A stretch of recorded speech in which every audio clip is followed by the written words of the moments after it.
My name is AJ, and today we're going to be continuing One Piece episodes 380 and 381. Like you guys have told me, there's 3 episodes after that are filler, so I will be skipping those and going forward from there. So just a heads up. If you are new to the channel, make sure you subscribe, smash that like button, hit that notification bell. You can also check out these episodes early and uncut over on patreon.com/AJRich123. And let's go ahead and start.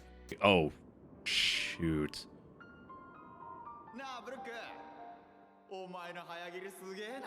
The bodies of the other crewmates.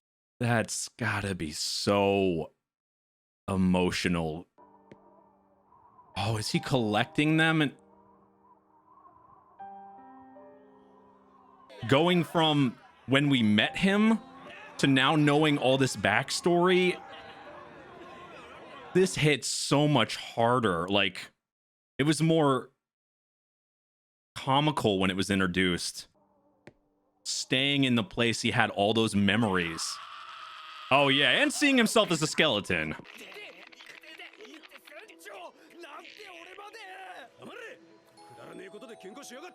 I guess that's one way to punish them. Put all the blood to their head. Don't nag over the past. I guess all you can do is move forward. It's kind of a good lesson here for him.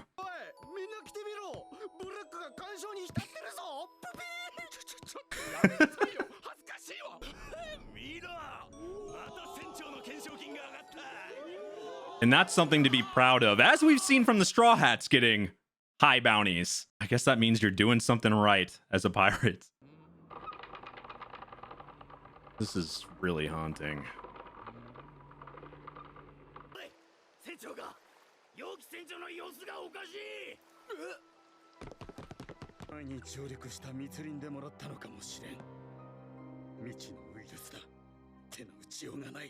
I can't remember offhand if Brook ever said how they died. I'm sure he did, and I'm just not remembering right now, so I apologize. But if that's how they died by a plague and they all he probably said this. I'm just brain farting hard right now, but God, that is really sick.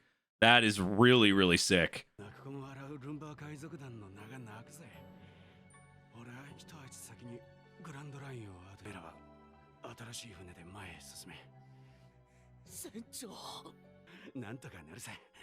There's so many risks when they go out here. So that's how a captain is supposed to act, regardless of the things he goes through or the troubles, to keep your crew going and stay positive. Oh man. The only one that he can show his emotions to, he held it back the whole time.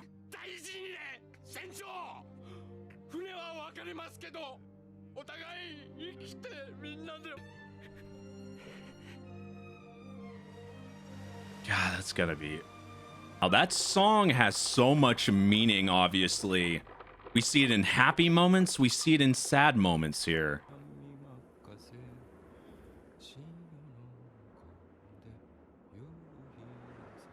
"10 years after leaving Twin Cape Florian Triangle."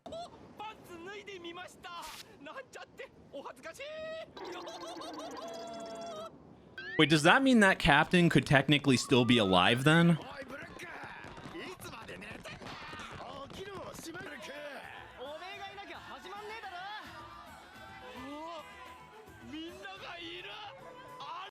He's delusional? Yeah, I knew he's just... God, that's sad.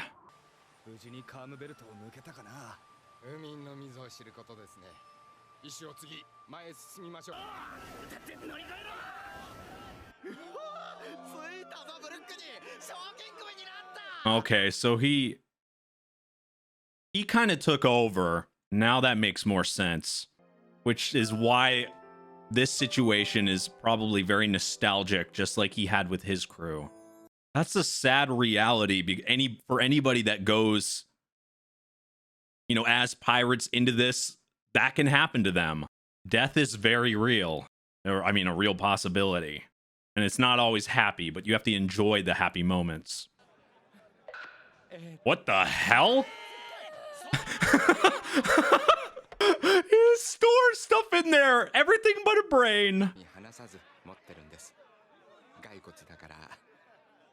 At least you can use your skull usefully, keeping their memory alive.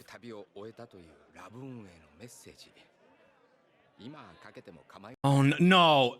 When we ended our, is this when, were they dying then? Were they singing when they were dying? No. No. Fuck. Oh, that's a dagger to the heart.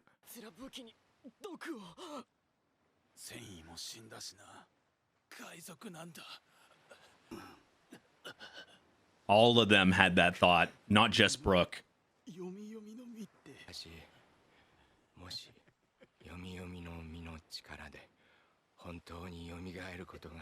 Wow.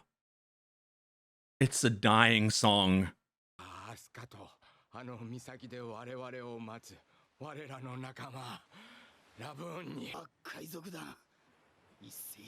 You could see it one way as a song of death.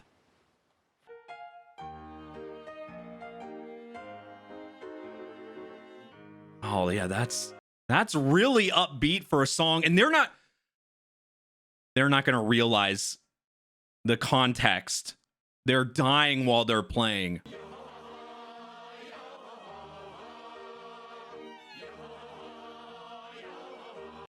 This song has so much meaning.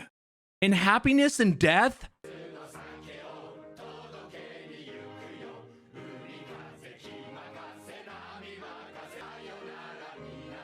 It's pretty much saying goodbye.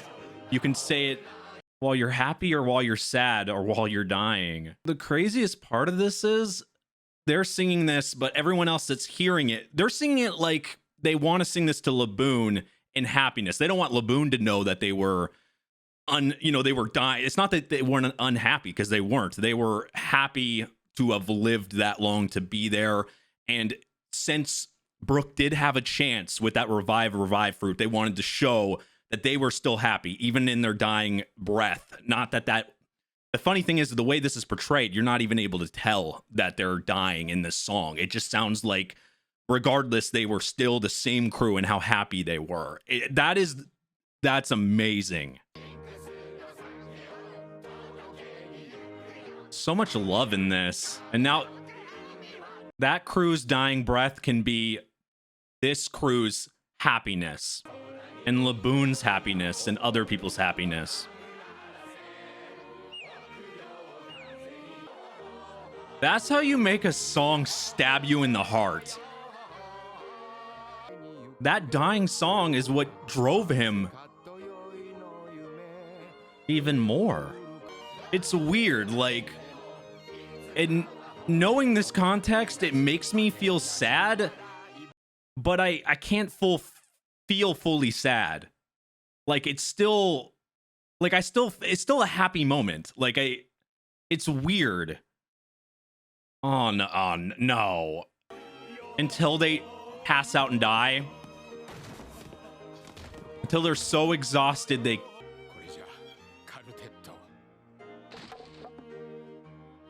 until they can't speak anymore. What the fuck?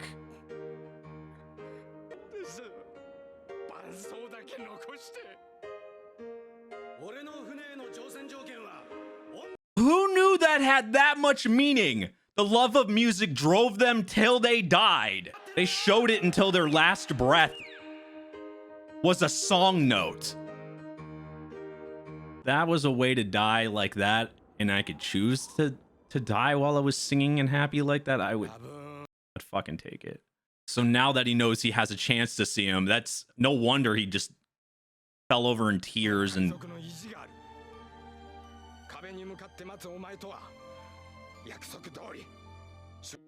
no wonder he was like that. Like, how could you be unhappy at that point, knowing that you thought you might never have a chance to see Laboon again and fulfill all your crewmates' dreams, like, and you actually have that chance to do it now? there's nothing else to be sad about. All you can do is move forward. I love that. I didn't think it was going to be to that extreme though, where they're dying from, but it makes so much sense. I like from the last couple episodes, just their love of singing and their like just their absolute joy in doing that, them dying with their last breath in a song, and that song puts that song really, it gives that song like a million times of a meaning there. Holy shit. Who knew just 2 episodes ago when that song is when he's just playing that song, how much meaning it would actually have? It just like, because they said it was the song of the pirates, but man, and that's just, you know what the funny thing is? Because they said that like Luffy said he'd heard it play before and stuff. So if this crew had felt that song so much, who knows how many other pirates had either similar fates or had the same feeling towards this song. Wow. I gotta say, that's amazing. I mean, obviously there's good songs, you know, there's songs that have meaning, you know, when people write them and when people, you know, either, you know, this is my favorite song, this is it. But when you live a song like that, it's your favorite song, and then you could say, you know, I used my last breath to sing my favorite song, and I don't know, there's just so much in that I can't even explain. But anyway, let's go to the next one here. Literally.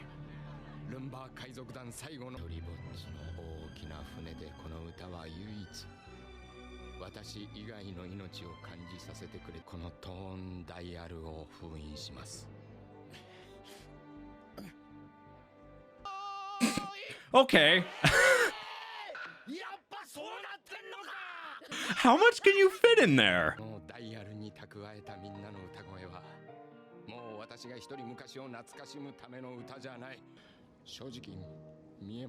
But that's what drove him. I mean, as live as, you know, as you can as a skeleton. All that emotion he was probably holding in too. Yeah, I knew it. I was about to say quick yes. Yeah. Is it really that shocking? Yep, and now you got one. Well, he is just a bunch of bones, technically. You can't weigh that much. So this is what Luffy was missing? Oh yeah, everybody else has no idea what's going on, I'm sure. Even thinking about sad things, he can kind of find the comedy.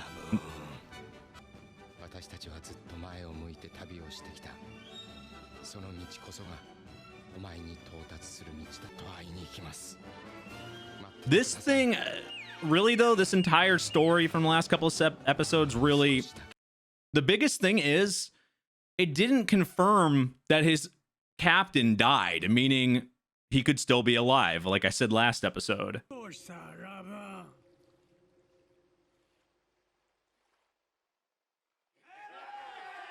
Though if he was, he would have to be insanely old, right? What is it, 50 years? I don't know how old he is there, but I guess Laboon feels it.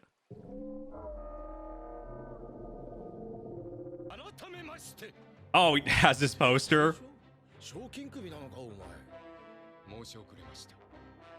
I guess as a part of the Straw Hats, you kind of have to have a bounty, right?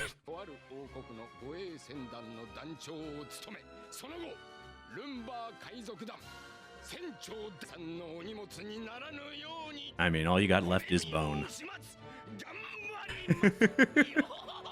Bone and more bone. Bone-tastic. Oh, wow. That's a pretty crazy looking grave. I mean, like, well designed, yeah. A lot of people don't get that type of, you know, that type of grave.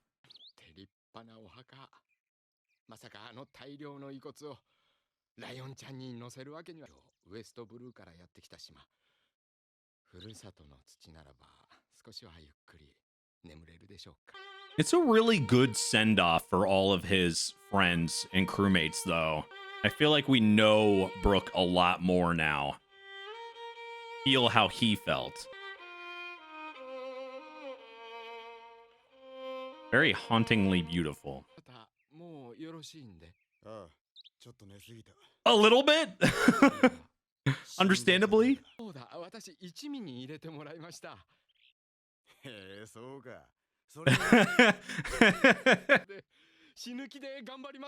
you're already ahead of that one.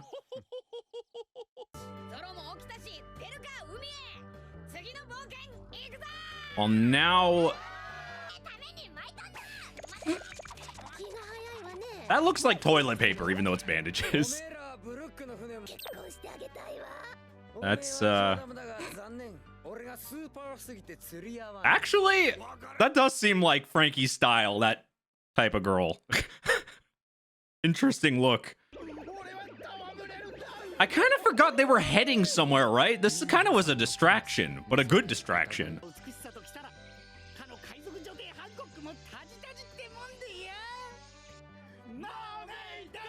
I don't know. We saw a mermaid in a previous arc, and she was a little scary.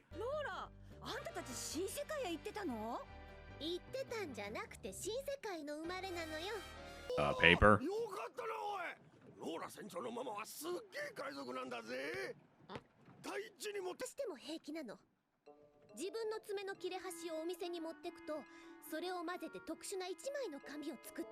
What?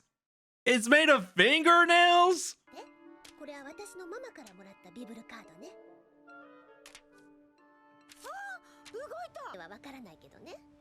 That is actually insanely useful. They could do that with each other, right? Kind of like a compass towards them. That's really cool. And it really does just look like an ordinary piece of paper.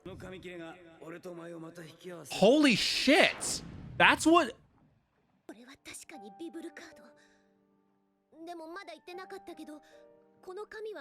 Oh, that means he's hurt. We already know that he got into that fight, and now, and them saying in an earlier episode that he lost.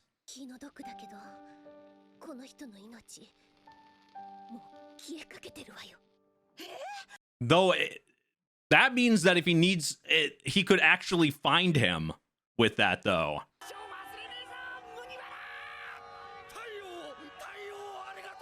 That's all they were missing. Now they can actually enjoy it, the sun, without literally burning up.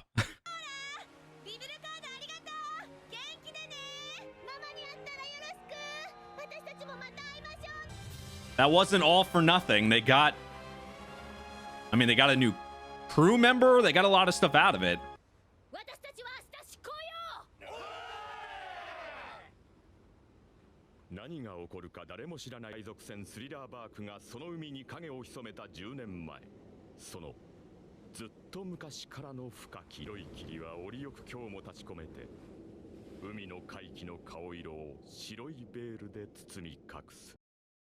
Why is there red eyes, though? That was weird. Oh, because he could follow it right now if he's worried about him.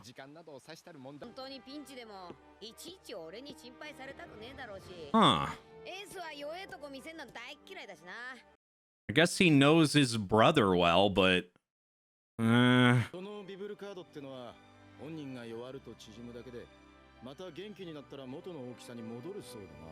But that is definitely... That's definitely Luffy.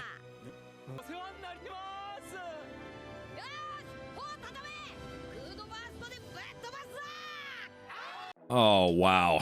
Okay, that's a nice little conclusion to that arc, but one thing, it's interesting how Luffy really, because we know the information we had heard a few episodes ago about Ace losing that fight, and we're seeing that paper, which is interesting because he did get there's a lot, man. I always say there's just things that happen in previous episodes that matter later, and it continues to do that here. But I do find this very interesting that it meshes so well with Luffy's personality about him believing in Ace, and that he wouldn't, like, even though all of them are telling him, we'll take the detour, we'll go and help him because he's in trouble, but Luffy believes in his brother and doesn't want to, like, he wants to wait until he's better again and then they'll meet. And I just find that so it's so Luffy, but I get where he's coming from and how he thinks there. But it's I guess now they're off to actually do what they were trying to do before. But this was a great detour.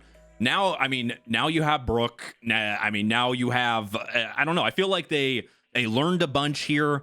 The little thing another thing I found interesting was they were talking about, you know, here's the fog comes back, but then it's like these big creatures, and it's like those aren't like the sea whatever. They're like, what the hell were those? Like big red eyes or something in the shadows? Was that supposed to be something specific? It was just very mysterious. The way it was presented, it made me think, is there something that we just don't know, and that what that is right there? Just the way it was demonstrated. And like, we already know that the fog was going over there, like, you know, they were talking over it. It just, I don't know. For me, when I think about, like, when you talk about stuff like that so specifically, I thought, was there something more that we're supposed to get from that? I don't know. I found that interesting. But anyway, thank you for watching. If you're new to the channel, make sure you subscribe, smash that like button, hit that notification bell. You can also check out these episodes early and uncut over on patreon.com/HARich123. Thank you for watching, and I will see you guys next time. Bye-bye.